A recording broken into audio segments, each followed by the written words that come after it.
제 손이 떨리고 있습니다. 저는 런던에서 15년간 글로벌 소비재 트렌드를 연구해온 시장 분석가입니다. 세계 각국의 식품과 화장품 산업을 분석하는 것이 제 일입니다. 오늘 여러분께 고백할 것이 있습니다.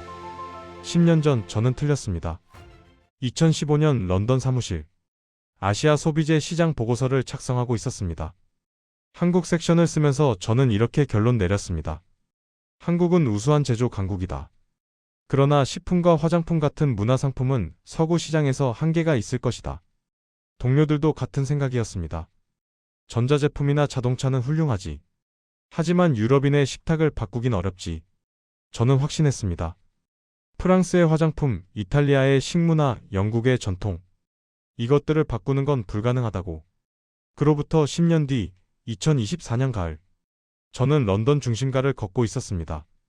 대형 슈퍼마켓에 들어갔습니다. 식품 코너를 지나다 멈춰섰습니다. 한국 식품 코너가 눈에 들어왔습니다.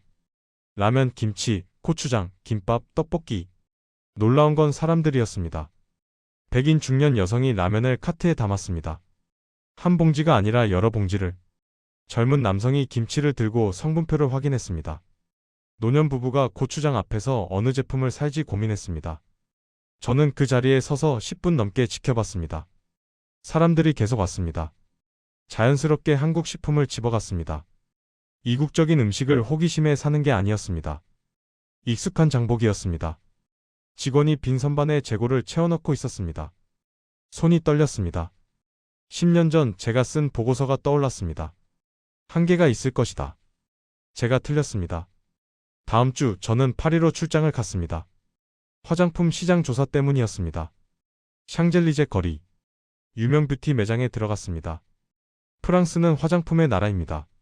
샤넬, 랑콤, 디올. 세계 최고의 명품 브랜드가 모두 이곳에서 나왔습니다. 하지만 매장에서 본 광경은 예상과 달랐습니다. 한글이 적힌 제품들이 눈에 띄게 배치돼 있었습니다. 앰플, 세럼, 크림, 마스크팩. 여러 고객이 그 제품들을 살펴보고 있었습니다. 젊은 여성들만이 아니었습니다. 중년 여성들도 관심 있게 보고 있었습니다. 저는 가까이 다가가 선반을 봤습니다. 일부 제품은 품절이었습니다. 프랑스에서, 화장품의 본고장에서 한국 제품이 이렇게 자리 잡고 있었습니다. 그날 밤 호텔로 돌아와 데이터를 찾아봤습니다. 2023년 한국 화장품 수출액 약 95억 달러. 전년 대비 20% 이상 증가했습니다. 2023년 한국 식품 수출액 약 100억 달러 돌파. 역대 최고치였습니다. 이건 단순한 수출 증가가 아니었습니다. 라이프 스타일의 변화였습니다. 유럽인들의 일상이 바뀌고 있었습니다. 손이 떨렸습니다. 호텔 방에서 저는 밤새 자료를 찾아봤습니다. 한국농림축산식품부 통계. 2023년 식품 수출액 100억 달러 돌파. 10년 전인 2013년은 어땠을까요? 약 50억 달러였습니다. 10년 만에 2배가 된 겁니다. 한국관세청 자료. 화장품 수출액 2023년 약 95억 달러. 2013년은 약 20억 달러였습니다. 10년 만에 거의 5배입니다. 저는 그래프를 만들어 봤습니다. 2013년부터 2023년까지 매년 상승 곡선이었습니다. 한 해도 빠짐없이 올랐습니다. 특히 2020년 이후 가파르게 상승했습니다. 저는 다른 나라와 비교해 봤습니다. 일본 식품 수출, 정체돼 있었습니다. 유럽 화장품 수출, 완만한 증가였습니다. 한국은 달랐습니다. 가파른 상승이었습니다. 어떻게 이게 가능했을까요? 저는 더 깊이 파고들었습니다. 수출 대상국을 봤습니다. 미국, 중국, 일본은 당연했습니다. 아시아 시장이었습니다. 하지만 눈에 띄는 변화가 있었습니다. 유럽 수출이 급증하고 있었습니다. 영국, 프랑스, 독일, 이탈리아. 2013년에는 미미했던 수출이 2023년에는 크게 늘어났습니다. 중동도 마찬가지였습니다. 사우디아라비아, UAE, 카타르. 한국 화장품과 식품이 진출하고 있었습니다. 동남아시아는 이미 한국 제품의 주요 시장이었습니다. 태국, 베트남, 인도네시아에서 한국 라면과 김치를 쉽게 찾을 수 있다고 했습니다. 전 세계였습니다. 저는 품목별 데이터도 확인했습니다. 라면. 2023년 수출액 약 9억 달러. 10년 전의 3배였습니다. 김치. 약 2억 달러. 꾸준히 증가했습니다. 고추장, 된장 같은 장류. 계속 늘고 있었습니다. 화장품은 더 놀라웠습니다. 색조 화장품보다 기초 화장품이 강했습니다. 스킨케어 제품, 세럼, 앰플, 크림. 유럽과 미국 소비자들이 특히 선호한다는 분석이었습니다. 마스크팩은 한국의 대표 상품이 되어 있었습니다. 저는 영국 시장 자료를 찾아봤습니다. 2020년부터 2023년까지 영국 내 한국 식품 판매가 매년 30% 이상 증가했다는 보고서가 있었습니다. 프랑스는 어땠을까요? 프랑스 화장품 시장에서 한국 제품 점유율이 빠르게 늘고 있다는 업계 분석이 나와 있었습니다. 독일도 비슷했습니다. 베를린과 미넨의 대형 마트에 한국 식품 코너가 확대되고 있다는 뉴스 기사들이 보였습니다. 이탈리아에서는 한국 뷰티 제품을 찾는 소비자가 늘고 있다는 보도가 있었습니다. 숫자가 말하고 있었습니다. 이건 일시적 유행이 아니었습니다. 구조적 변화였습니다. 저는 2015년 제가 쓴 보고서를 다시 꺼내봤습니다. 한국 소비재는 아시아 시장에 국한될 것이다. 유럽과 미국 주류 시장 진입은 어렵다. 제가 쓴 문장이었습니다. 완전히 틀렸습니다. 2024년 현재 한국 식품과 화장품은 전 세계 시장에서 인정받고 있었습니다. 더 놀라운 건 가격이었습니다. 한국 제품이 싸서 파는 게 아니었습니다. 프리미엄 가격이었습니다. 런던에서 본 한국 라면 한 봉지, 약 2파운드였습니다. 영국 라면보다 비쌌습니다. 파리에서 본 한국 화장품, 프랑스 제품과 비슷하거나 더 비쌌습니다. 그런데도 사람들이 샀습니다. 가격 때문이 아니라 품질 때문이었습니다. 저는 소비자 리뷰를 찾아봤습니다. 영어권 쇼핑몰에 올라온 한국 라면 리뷰. 맛이 복잡하고 깊다. 재료가 신선하다. 중독성이 있다. 화장품 리뷰는 더 구체적이었습니다. 피부가 빠르게 좋아졌다. 성분이 믿을만하다. 효과가 확실하다. 품질을 인정받은 겁니다. 저는 유럽 경쟁사들의 반응도 찾아봤습니다. 2023년 유럽 식품업계에 세미나 자료가 있었습니다. 주제가 아시아 식품의 도전이었습니다. 발표 자료를 보니 한국이 여러 번 언급됐습니다. 한국 기업들의 빠른 제품 개발, 소비자 트렌드에 대한 민첩한 대응, 품질 관리 시스템, 경쟁자들이 한국을 연구하고 있었습니다. 화장품도 마찬가지였습니다. 유럽 화장품 산업 보고서에서 한국을 주요 경쟁자로 분류하고 있었습니다. 10년 전만 해도 한국은 보고서에 거의 언급되지 않았습니다. 이제는 핵심 경쟁자였습니다. 저는 창밖을 봤습니다. 런던의 밤이었습니다. 비가 내리고 있었습니다. 저 거리 어딘가에서 누군가 한국 라면을 끓이고 있을 겁니다. 화장실에서 누군가 한국 화장품을 바르고 있을 겁니다. 10년 전에는 상상도 못한 일이었습니다. 손이 떨렸습니다. 다음날 아침 저는 런던 시내 카페에 갔습니다. 노트북을 펼치고 새로운 보고서를 쓰기 시작했습니다. 제목은 이렇게 정했습니다. 한국 소비재의 글로벌 약진, 그 성공 요인 분석? 첫 문장을 썼습니다. 10년 전 예측은 틀렸다. 한국은 전 세계 소비자의 라이프 스타일을 바꾸고 있다. 왜 한국인가? 이 질문에 답하기 위해 저는 한국 기업들을 연구하기 시작했습니다. 먼저 제품 개발 속도를 봤습니다. 유럽 식품회사가 새 제품을 출시하는 데 걸리는 시간. 평균 18개월에서 24개월이라고 알려져 있습니다. 기획, 개발, 테스트, 승인. 각 단계마다 시간이 걸립니다. 한국은 어떨까요? 업계 분석에 따르면 한국 기업들은 훨씬 빠르다고 합니다. 새로운 맛의 라면을 출시하는데 6개월에서 12개월. 소비자 반응을 보고 즉시 개선합니다. 화장품은 더 빨랐습니다. 새로운 성분이 주목받으면 몇 개월 만에 제품화한다고 합니다. 유럽 기업들이 아직 검토 중일 때 한국 기업은 이미 출시합니다. 이 속도 차이가 경쟁력이었습니다. 저는 왜 이렇게 빠른지 궁금했습니다. 한국 기업 구조를 들여다봤습니다. 의사결정이 빠르다는 분석이 많았습니다. CEO에서 현장까지 거리가 가깝습니다. 아이디어가 나오면 빠르게 검토하고 실행합니다. 유럽은 달랐습니다. 여러 부서를 거칩니다. 회의가 많습니다. 승인 단계가 복잡합니다. 한국 기업들은 더 유연하다는 평가였습니다. 소비자 피드백 반영도 빨랐습니다. 온라인 리뷰를 실시간으로 모니터링한다고 합니다. 부정적 반응이 나오면 즉시 개선합니다. 신제품이 안 팔리면 빠르게 단종하고 다른 제품을 냅니다. 실패를 두려워하지 않는다는 분석도 있었습니다.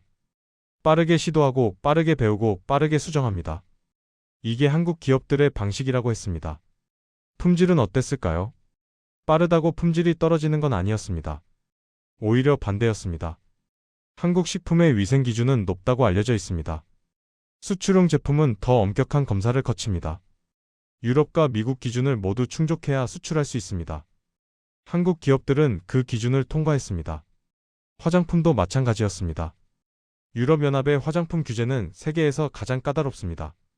한국 제품들이 유럽 시장에 진출했다는 건 그 기준을 만족했다는 뜻입니다. 기술력도 중요했습니다. 한국 화장품 기업들은 연구개발에 많이 투자한다고 합니다. 새로운 성분을 연구합니다. 발효기술, 천연성분 추출, 나노기술. 이런 기술들이 제품에 적용됩니다. 식품도 비슷했습니다. 라면 하나를 만드는데도 기술이 들어갑니다. 면의 식감, 스프의 맛, 건더기 배합. 끊임없이 개선한다고 합니다. 저는 한국 기업 역사를 찾아봤습니다. 1960년대로 거슬러 올라갔습니다. 한국 최초의 라면이 나온 게 1963년이었습니다. 60년 넘는 역사였습니다. 그동안 쌓인 노하우가 있었습니다. 화장품도 비슷했습니다. 1940년대부터 화장품 산업이 시작됐다고 합니다. 80년 가까운 역사였습니다. 처음에는 모방이었을 겁니다. 서양 제품을 따라 만들었을 겁니다. 하지만 계속 개선했습니다. 품질을 높였습니다. 독자 기술을 개발했습니다. 그리고 2020년대 세계 시장에서 인정받게 됐습니다. 저는 또 다른 요인도 발견했습니다. 디지털 마케팅이었습니다. 한국 기업들은 소셜미디어를 적극적으로 활용한다고 합니다. 인스타그램, 틱톡, 유튜브. 젊은 소비자들이 모이는 곳에서 제품을 알립니다. 인플루언서와 협력합니다. 뷰티 유튜버들이 한국 화장품을 리뷰합니다. 푸드 블로거들이 한국 라면을 소개합니다. 입소문이 퍼집니다. 유럽 기업들은 전통적 마케팅에 익숙했습니다. TV 광고, 잡지 광고. 한국 기업들은 새로운 방식을 택했습니다. 그게 젊은 소비자들에게 먹혔습니다. 가격 전략도 영리했습니다. 무조건 싸게 파는 게 아니었습니다. 적절한 가격을 매겼습니다. 품질에 맞는 가격이었습니다. 소비자들이 납득할 수 있는 가격이었습니다. 너무 싸면 오히려 의심받습니다. 한국 제품들은 그 선을 잘 지켰습니다. 저는 유럽 경쟁사 임원 인터뷰 기사를 찾아봤습니다. 한 프랑스 화장품 회사 임원이 이렇게 말했다고 합니다. 한국 기업들은 우리보다 빠르고 유연하다. 우리도 배워야 한다. 독일 식품회사 관계자도 비슷한 말을 했습니다. 한국의 제품 개발 속도를 따라가기 어렵다. 경쟁자들이 인정하고 있었습니다. 저는 정리했습니다. 한국이 성공한 이유. 속도, 품질, 기술, 마케팅, 가격. 모든 게 맞아떨어졌습니다. 하지만 가장 근본적인 건 따로 있었습니다. 2024년 봄, 저는 뉴욕으로 갔습니다. 미국 시장 조사 때문이었습니다. 맨해튼 한 대형 마트에 들어갔습니다. 아시아 식품 코너를 찾았습니다. 예전에는 작은 선반 하나였습니다. 이제는 통로 하나를 차지하고 있었습니다. 한국 라면이 빼곡히 들어차 있었습니다. 김치 냉장고가 따로 있었습니다. 고추장, 된장, 간장이 줄지어 있었습니다. 사람들이 계속 왔습니다. 히스패닉 가족이 라면을 골랐습니다. 흑인 청년이 김치를 집었습니다. 백인 중년 여성이 고추장을 카트에 넣었습니다. 다양한 인종이었습니다. 한국 식품은 더 이상 한국인만의 음식이 아니었습니다. 미국 전역의 음식이 되고 있었습니다. 저는 미국 시장 데이터를 확인했습니다. 2023년 미국의 한국 식품 수입액 약 10억 달러를 넘었다고 합니다.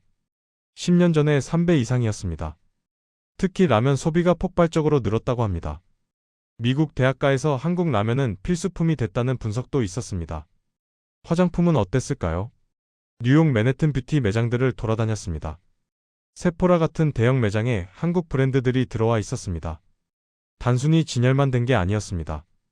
눈에 띄는 위치에 배치돼 있었습니다. 미국 소비자들이 찾는다는 뜻이었습니다. 미국 화장품 시장 보고서를 봤습니다. 한국 화장품이 빠르게 성장하고 있다는 분석이었습니다.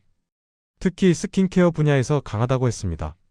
미국 젊은 여성들 사이에서 한국 화장품은 선망의 대상이 되었다는 기사도 있었습니다. 중동으로 눈을 돌렸습니다. 사우디아라비아, UAE에서 한국 식품과 화장품 수요가 급증하고 있다는 보고서를 찾았습니다. 할랄 인증을 받은 한국 식품들이 인기라고 합니다. 한국 화장품도 중동 여성들 사이에서 인기라는 분석이었습니다. 동남아시아는 이미 한국 제품의 주요 시장이었습니다. 태국 방콕의 편의점에 한국 라면이 가득하다는 기사. 베트남 호치민 젊은이들이 한국 화장품을 선호한다는 보도. 인도네시아 자카르타 쇼핑몰에 한국 뷰티 매장이 늘고 있다는 뉴스. 모두 2023년, 2024년 기사들이었습니다. 중국 시장도 무시할 수 없었습니다.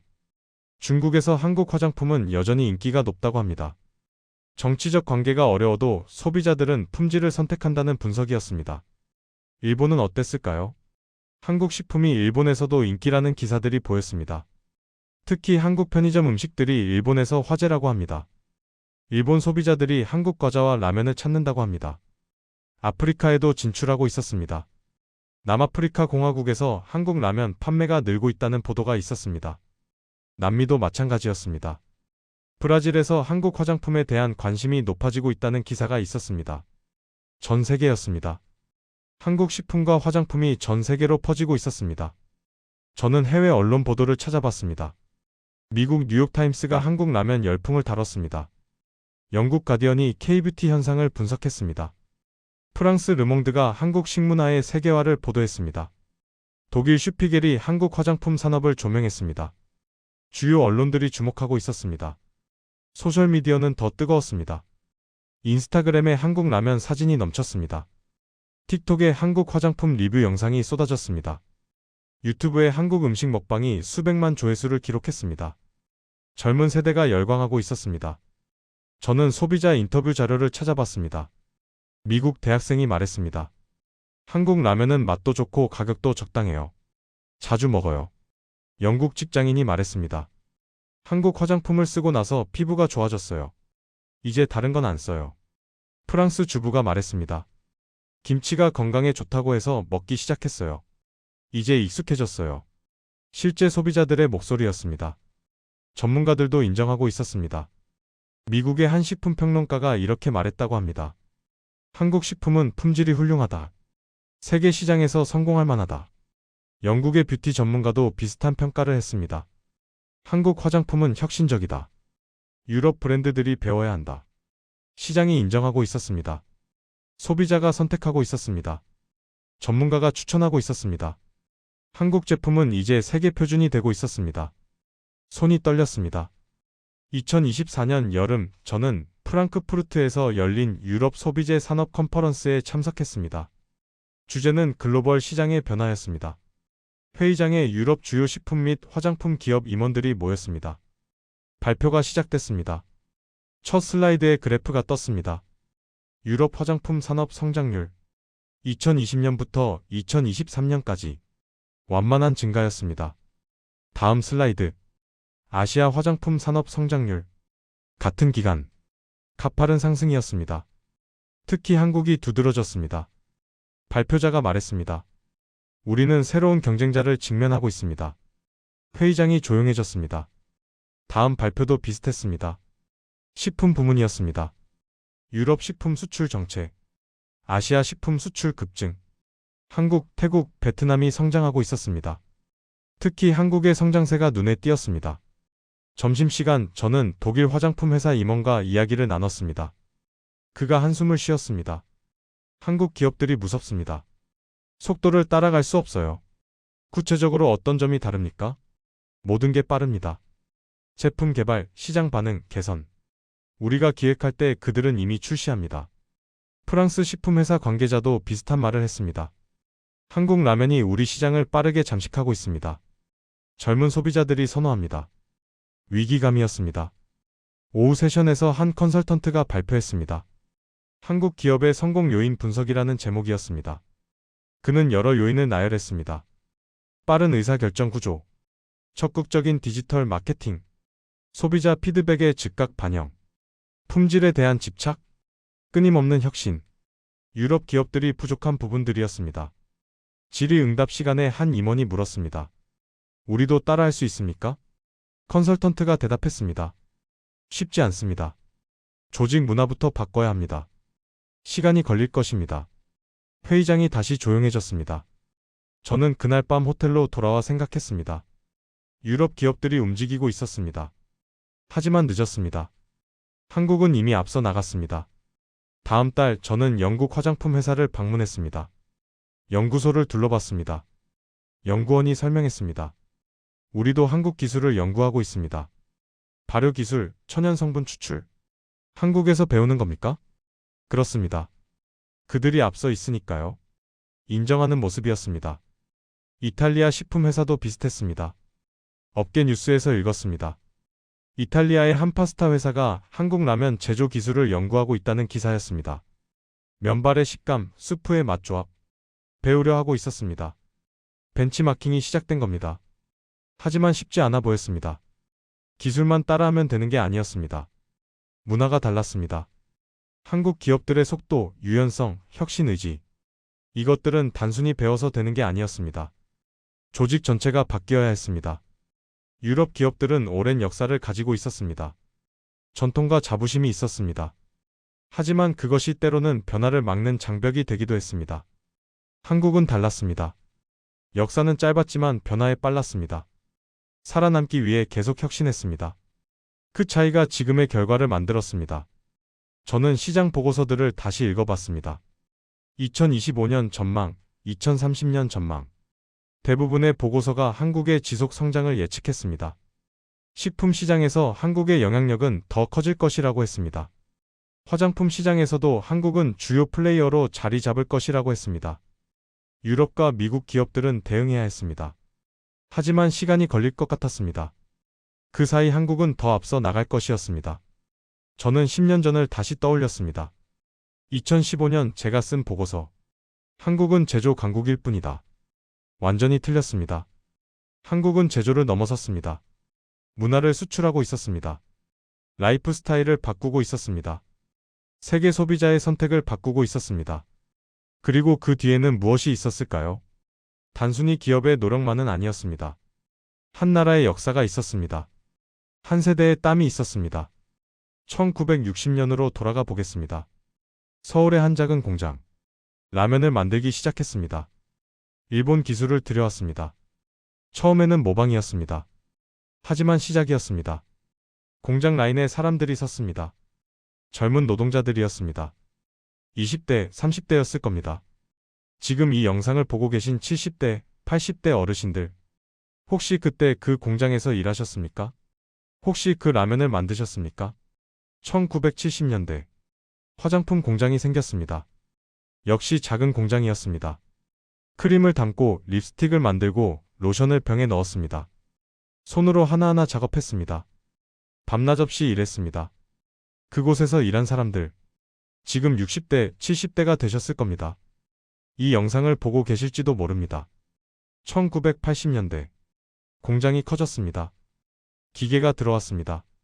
생산량이 늘었습니다. 하지만 사람의 손은 여전히 필요했습니다. 품질을 확인하는 사람, 포장을 점검하는 사람, 불량품을 골라내는 사람. 정성이 들어갔습니다. 우리 제품은 최고여야 한다. 그런 마음으로 일했을 겁니다. 1990년대. 수출이 시작됐습니다. 처음에는 동남아시아였습니다. 한국 라면이 태국으로 베트남으로 갔습니다. 한국 화장품이 홍콩으로 대만으로 갔습니다. 작은 시작이었습니다. 하지만 문이 열렸습니다. 2000년대. 품질이 인정받기 시작했습니다. 한국 제품이 좋다는 입소문이 났습니다. 일본에서도 팔렸습니다. 중국에서도 팔렸습니다. 기술이 발전했습니다. 1960년대 모방하던 기술이 이제는 독자 기술이 됐습니다. 새로운 맛을 개발했습니다. 새로운 성분을 연구했습니다. 한국만의 것을 만들었습니다. 2010년대. 세계로 뻗어나갔습니다. 미국, 유럽, 중동, 남미. 전 세계가 시장이 됐습니다. 한류가 도왔습니다. 드라마, 영화, 음악. 한국 문화가 세계로 퍼지면서 한국 제품도 함께 갔습니다. 사람들이 드라마에서 본 라면을 먹고 싶어 했습니다. 스타가 쓴 화장품을 쓰고 싶어 했습니다. 문화가 제품을 끌고 갔습니다. 2020년대. 한국 제품은 세계 표준이 됐습니다. 품질로 인정받았습니다. 기술로 인정받았습니다. 이제는 한국이라서 선택받습니다. 60년입니다. 1960년대 작은 공장에서 2020년대 세계 시장까지 60년 만입니다. 이 기적을 누가 만들었습니까? 지금 이 영상을 보고 계신 50대, 60대, 70대 여러분입니다. 여러분 부모님입니다. 1960년대 그 공장에서 일하신 분들, 1970년대 밤늦게까지 일하신 분들, 1980년대 품질을 지키신 분들, 1990년대 수출 물량을 만드신 분들, 2000년대 기술을 개발하신 분들, 모두 여러분입니다. 한 봉지 라면에 여러분의 땀이 들어갔습니다. 한 병 화장품에 여러분의 정성이 들어갔습니다. 그 제품들이 이제 세계로 갔습니다. 뉴욕에서 누군가 한국 라면을 먹습니다. 런던에서 누군가 한국 화장품을 바릅니다. 파리에서, 베를린에서, 도쿄에서, 상하이에서 전 세계 사람들이 한국 제품을 씁니다. 그것은 여러분이 만든 제품입니다. 여러분의 젊은 시절 노동이 만든 결과입니다. 저는 런던에서 일하는 외국인입니다. 10년 전 한국을 무시했습니다. 제조나 잘하는 나라라고 생각했습니다. 저는 틀렸습니다. 한국은 세계를 바꾸고 있었습니다. 사람들의 식탁을 바꾸고 있었습니다. 사람들의 라이프 스타일을 바꾸고 있었습니다. 그리고 그 중심에 여러분이 있었습니다. 여러분이 흘린 땀이 있었습니다. 여러분이 바친 시간이 있었습니다. 여러분이 지킨 품질이 있었습니다. 대한민국 국민 여러분, 자부심을 가지십시오. 여러분이 만든 제품이 세계 최고입니다. 여러분이 키운 산업이 세계를 선도하고 있습니다. 오늘 저녁 라면 한 그릇 드신다면 기억해 주십시오. 그 라면이 지금 뉴욕과 런던에서 가장 인기 있는 음식이라는 것을. 내일 아침 화장품을 바르신다면 기억해 주십시오. 그 화장품이 파리와 밀라노에서 선망의 대상이라는 것을. 이것은 우연이 아닙니다. 60년간 쌓아온 노력의 결과입니다. 한 세대가 다음 세대로 이어온 혁신입니다. 포기하지 않은 집념입니다. 1960년대 폐허에서 일어섰습니다. 아무것도 없었습니다. 기술도 자본도 경험도 없었습니다. 하지만 의지가 있었습니다. 우리도 할 수 있다. 그 믿음으로 시작했습니다. 60년이 흘렀습니다. 이제 한국은 세계가 배우는 나라가 됐습니다. 유럽 기업들이 한국을 연구합니다. 미국 기업들이 한국 방식을 배웁니다. 세계가 한국을 주목합니다. 이것이 여러분이 만든 기적입니다. 좋아요 버튼을 눌러주십시오. 이 영상이 더 많은 분들에게 전달되어야 합니다. 우리가 얼마나 대단한 나라인지 알아야 합니다. 댓글로 여러분의 이야기를 남겨주십시오. 나도 1970년대 공장에서 일했습니다. 우리 어머니가 화장품 공장에서 일하셨습니다. 우리 아버지가 식품회사에서 평생 일하셨습니다. 여러분의 이야기 하나하나가 역사입니다. 지금 바로 공유하십시오. 카카오톡으로 가족에게, 친구에게 보내주십시오. 우리 제품이 세계 최고래. 자랑스럽게 말씀하십시오. 구독 버튼도 눌러주십시오. 앞으로도 이런 영상 계속 만들겠습니다. 팩트로, 진실로 자랑스러운 대한민국을 보여드리겠습니다. 저는 런던으로 돌아갑니다. 하지만 한국을 잊지 않겠습니다. 여러분을 존경합니다. 여러분이 만든 기적을 세계에 알리겠습니다. 1960년 작은 공장에서 2025년 세계 시장까지 60년 만의 기적. 대한민국의 기적. 여러분의 기적입니다. 감사합니다.